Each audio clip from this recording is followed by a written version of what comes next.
अस्सलाम वालेकुम नाजरीन, आज हैदराबाद के दारुल उलूम रहमानिया में एक प्रेस कॉन्फ्रेंस से खिताब करते हुए हजरत मौलाना सैयद अरशद मदनी ने कहा कि जमीयत उलमा कोशिश कर रही है कि मुस्लिम ममालिक के जरिए बर्मा में हो रहे मजालिम को सिफारती ताल्लुकात से रोका जाए। मैं कह रहा हूँ भाई, मैं समझता हूँ अगर सिफारती तरीके से ये सही है। मेरी कल ही बात हुई मौलाना, कल नहीं आज ही, मैं यहाँ बैठा हुआ था। मौलाना फजलुर रहमान साहब को मेरे पास फोन आया पाकिस्तान से।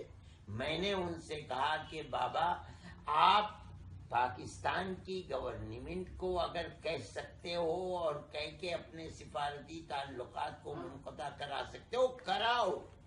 कम से कम जो सर्द मोहरी है दुनिया के अंदर मुस्लिम हुकूमतों की, आप अगर आगे बढ़ जाएंगे हो सकता है टूट जाए।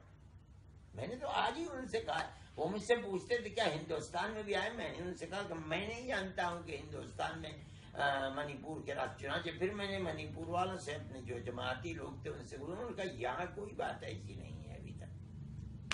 तो हम जो कर सकते हैं वो तो हम कर रहे हैं। उन्होंने कहा आज मेरी प्राइम मिनिस्टर से मुलाकात है, मैं उनसे कहूंगा और पीर के दिन मैं इस मसले को पूरी ताकत के साथ पार्लियामेंट के अंदर भी उठाऊंगा। भाई हो सकता है कि हमारी ये कोशिशें बराबर हो जाए। दोस्तों, सब्सक्राइब कीजिए तहलका न्यूज़ 7 को और प्रेस कीजिए इस घंटे को ताकि आप देख सकें बेहतरीन वीडियोस व न्यूज़ सबसे पहले।